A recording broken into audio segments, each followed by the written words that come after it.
Hello दोस्तों, मेरी कहानी वाले चैनल पे आप सबका स्वागत है। तो हमारी आज की कहानी है बहू, केस तो मैं करूँगी तुम पर। नीता आज सुबह से ही परेशान थी। रसोई में बर्तन पटक रही थी तो अमित ने चिल्लाते हुए पूछा, आज कौन सा पहाड़ टूट गया जो तुम रसोई में बर्तन पटक रही हो?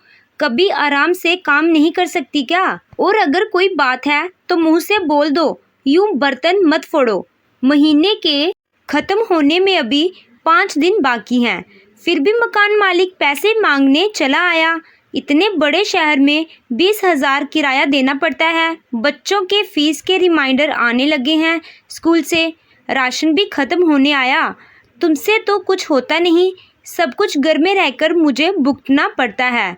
तो क्या करूं? अपनी किडनी बेच दूं? कोशिश कर तो रहा हूं। ओवर टाइम भी शुरू कर दिया है। आज नहीं तो कल हालात बदल ही जाएंगे। थोड़ा सब्र तो रखो।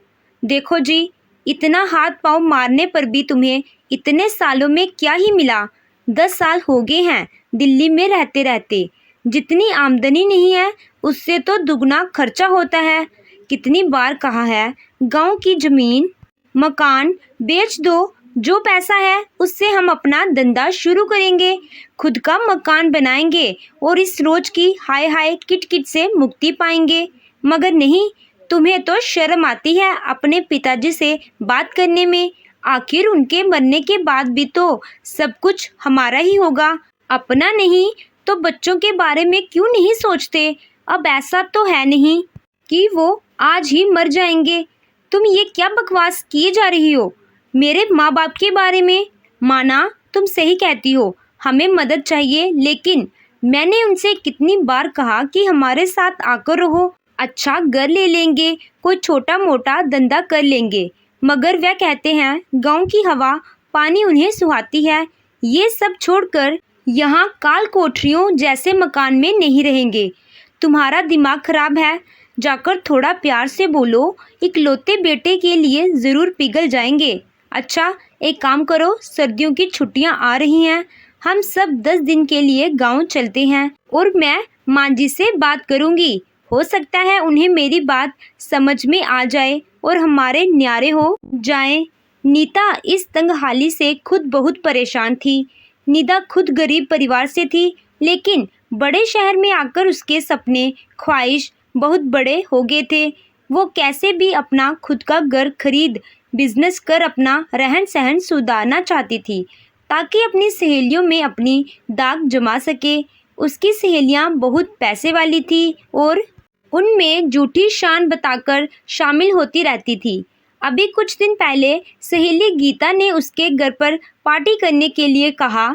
उसमें जैसे तैसे तो टाल दिया, लेकिन उसकी भी इच्छा होती है कि सब मेरे घर आएं, मेरा रहन सहन देखें और मैं सभी के सामने बोल सकूं कि मेरे पास भी सब कुछ है जो तुम लोगों के पास है। आखिर कब तक ऐसी उदारी में सामान खरीदकर शोबाजी करती रहूं? खैर, सभी गांव पहुंचे। अचानक अपने बेटा बहू और नाती पोते को आया देख बिमला और राम प्रसाद जी बहुत खुश हुए। बहुत अच्छा किया बेटा जो हमसे मिलने चले आए, वरना तुम्हें तो फुर्सत ही नहीं होती कि अपने बूढ़े माँ बाप को याद कर लूं।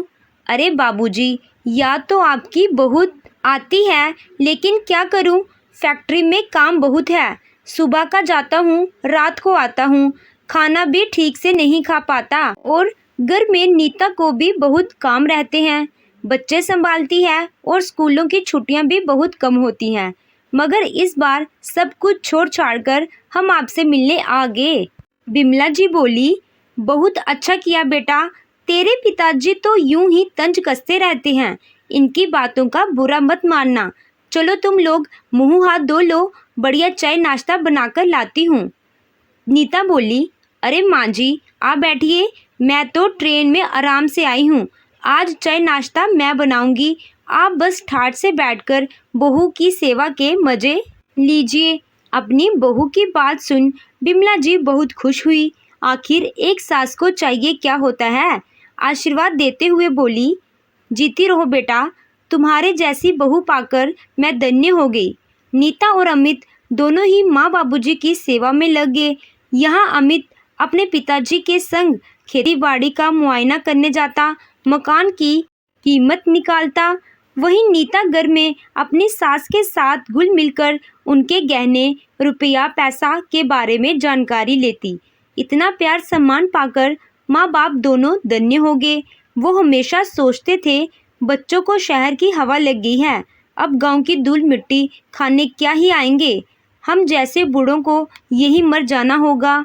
लेकिन अपने बेटे बहू का व्यवहार देख वह दोनों अति प्रसन्न थे। गांव वालों भी उनसे कह रहे थे, अमित जैसा लायक बेटा है।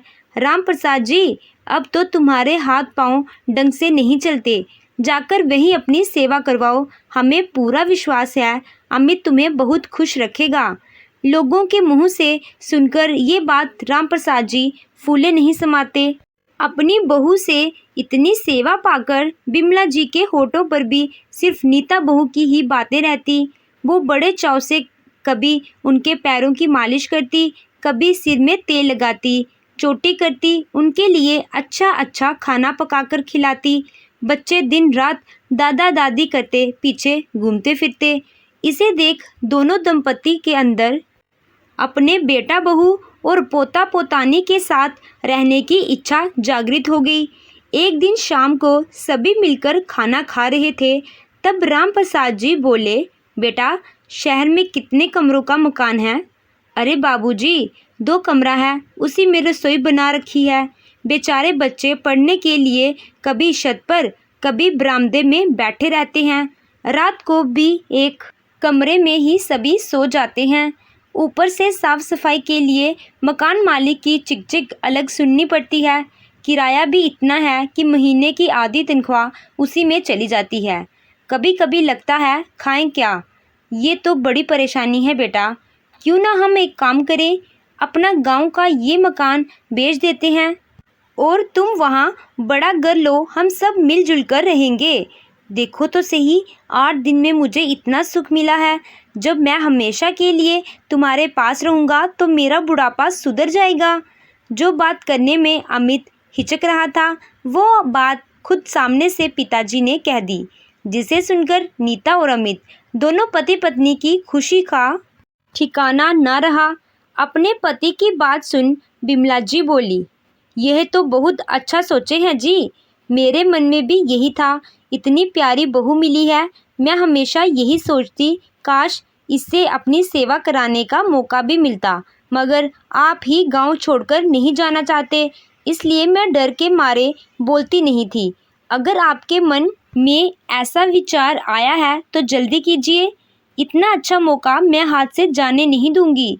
हाँ पापा, इससे अच्छा और क्या होगा, हम अपने खुद के मकान में मिलजुल कर रहेंगे।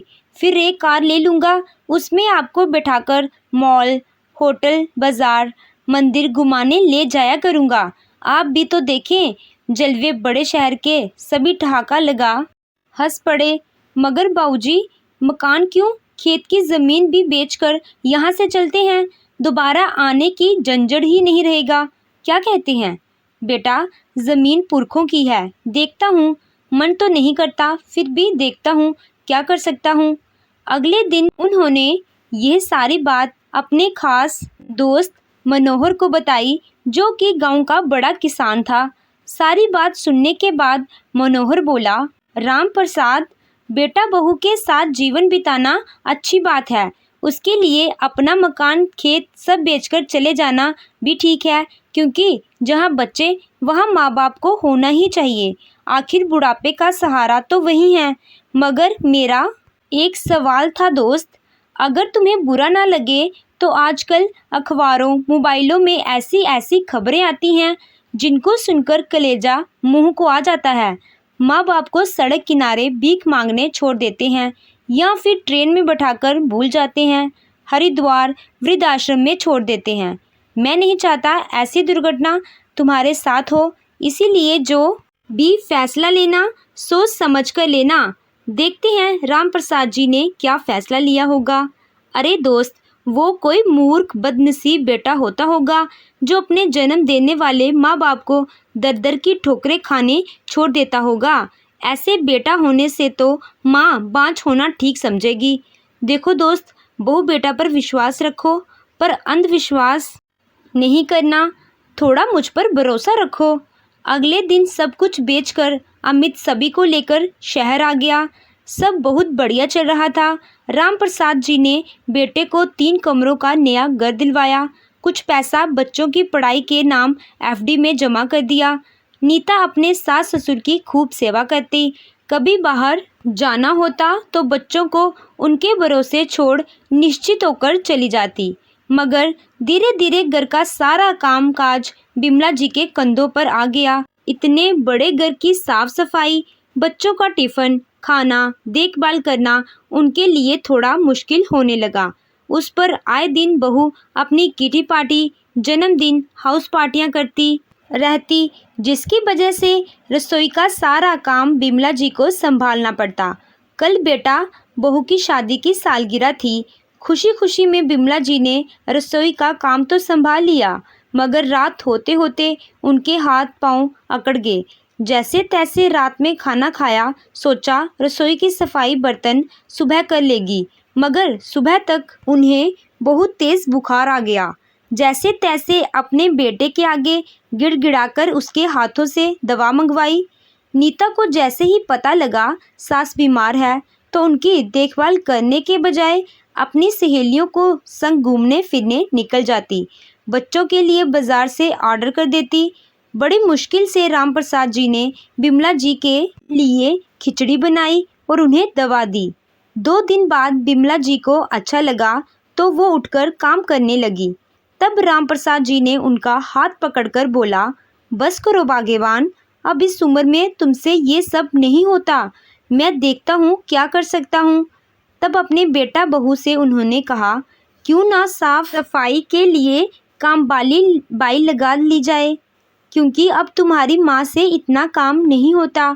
सुनीता और अमित बोले, कभी कभी तबीयत खराब हो जाती है, उसके लिए हम घर के नियम नहीं बदल सकते। और बाबूजी, तनख्वाह उतनी है जो पैसे थे हमने घर खरीदने में लगा दिए, अब बाई को देने के लिए रुपया कहाँ से आएगा। नीता और माँ मिलकर संभाल रही हैं, उन्हें संभालने दीजिए, आप आराम कीजिए। मगर राम प्रसाद जी जानते थे बहू तो किसी काम में हाथ लगाती नहीं और बिमला जी कई दिनों से बीमार होकर भी कामकाज में लगी हैं। बेटा, मैंने तेरे लिए इतना किया, तू अपनी माँ के लिए व्यवस्था तो कर ही सकता है। नीता बहू को तो पार्टियों से फुर्सत नहीं और फिर तू घर में रोज नया सामान लेकर आता है। कल ही की बात देख लो, तुमने नीता को शादी की सालगिरह पर नया सोने का हार सेट लाकर पहनाया है। मुझे नहीं लगता कि पैसों की कोई तंगी चल रही है। हद करते हैं बाबूजी, अब आप अपने ही घर में अपने बच्चों को नज़र लगा रहे हैं, जबकि आपको तो खुश होना चाहिए। क्या आपके बेटे ने बहू के लिए जेवर जोड़ा है? आखिर काम तो वो परिवार के ही आएगा ना, कौन सा मैं खा जाऊंगी। और फिर आप दोनों दिन भर करते क्या हैं? मुफ्त का खाना खाते हैं। थोड़ा हाथ पांव चला लें, अपने पोता पोती को संभाल लेंगे तो घिस नहीं जाएंगे। बहू नीता ने तमतमाते हुए बोला। बात बहुत बढ़ गई। राम प्रसाद जी को सहन नहीं हुआ, गुस्से में बोले, तुम्हारी हिम्मत कैसे हुई मुझसे इस तरह बात करने की? भूल मत, मेरी वजह से आज तू इतने बड़े घर की मालकिन बनी हो। कोई एहसान नहीं किया है बाबूजी आपने। हर माँ बाप अपने बच्चों के लिए करते हैं, आखिर घर अपने बेटे के लिए ही खरीदा है, वो भी इतने सालों बाद। तड़पा तड़पा कर अब जाकर हम तसल्ली से जी रहे हैं, तो आपको चैन नहीं पड़ रही। और माँ जी, गांव में अकेले ही तो सारा काम करती रही, सिर्फ शहर आते ही उन्हें नौकर चाहिए। आप लोग झगड़ा मत कीजिए, अड़ोस पड़ोस के लोग सुन रहे होंगे। बाबूजी, मैं कुछ करता हूँ, आप अपने कमरे में आराम कीजिए। बेटे की बात सुनकर राम प्रसाद जी और बिमला जी अपने कमरे में चले गए। तब अमित नीता का हाथ खींचते हुए उसे कमरे में ले गया और जोर से बोला, शर्म नहीं आती तुम्हें? किस तरीके की बातें करती हो? उनका सब कुछ लूट कर अब मैं उन्हें धोखा कैसे दे सकता हूँ?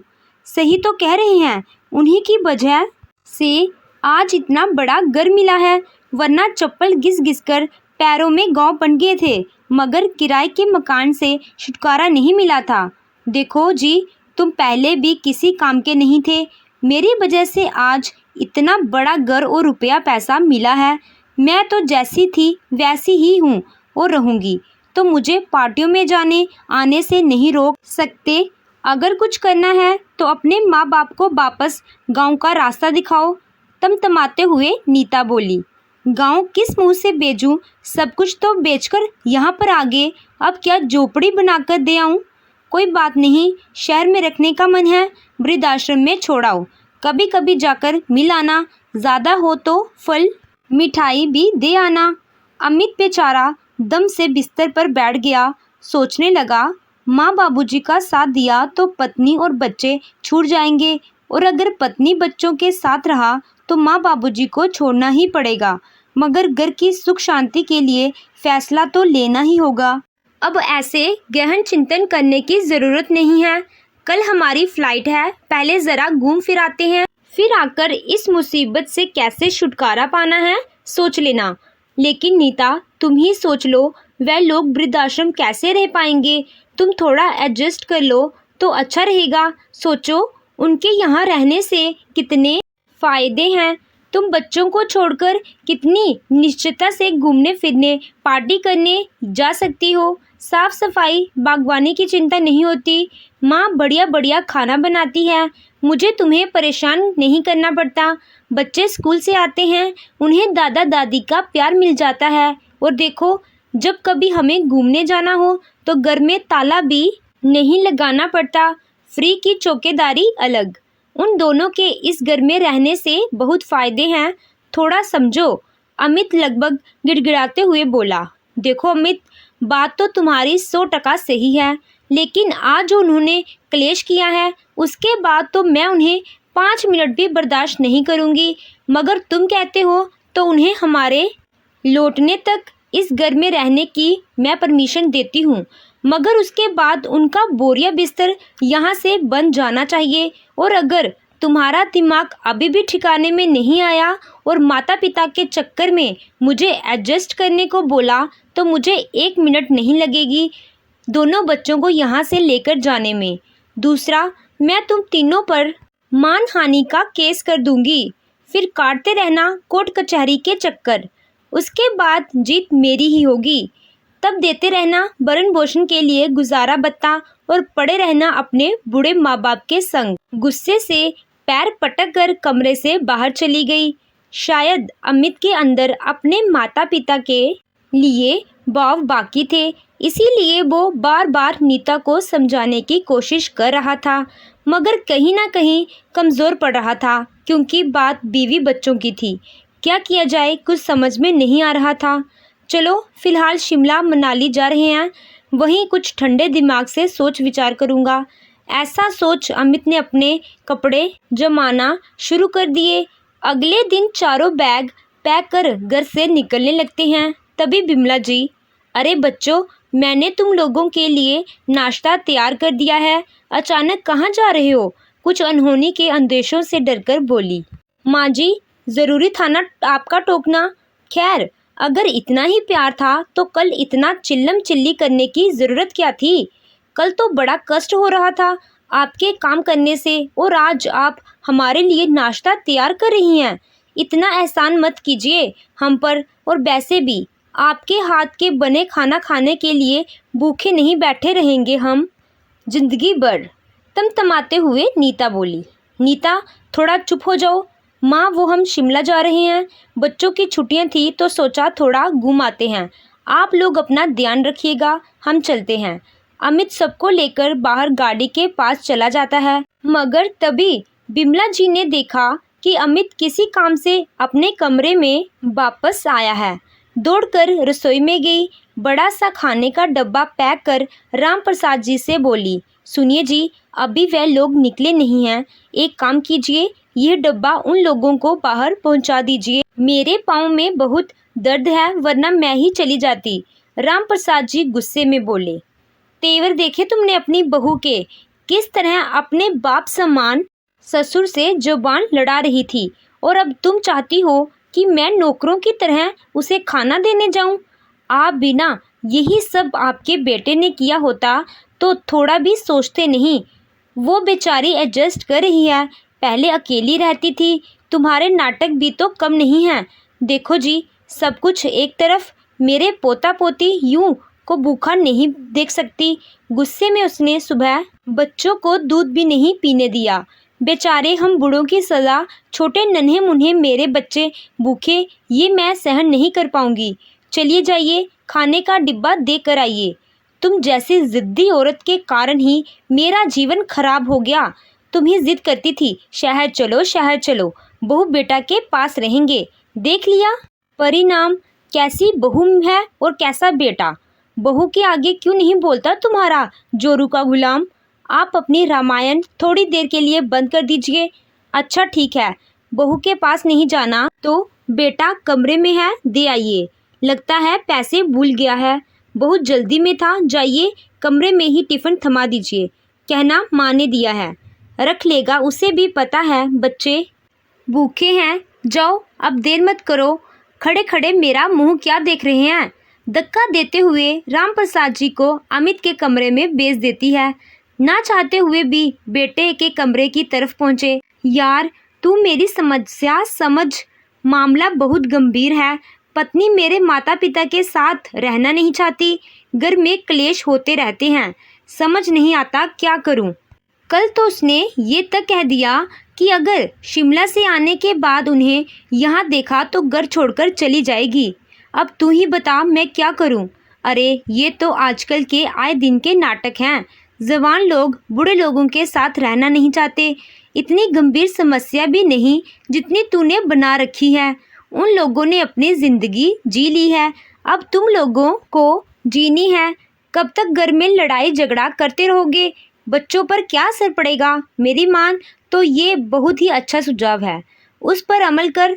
बोल कुछ फुसफुसाते हुए दोस्त अविनाश ने बोला, सच में यार ऐसा हो सकता है, किसी को कुछ बुरा तो नहीं लगेगा। यार इतनी सुविधा मिलेगी, किसी को बुरा क्या लगेगा, बल्कि वह लोग तो बहुत सुखी रहेंगे। अब तू जा, छुट्टियां मना, चिंता मत कर, मैं हूं ना, सब देख लूँगा। हाँ यार तूने तो मेरी सारी चिंता ही ख़त्म कर दी।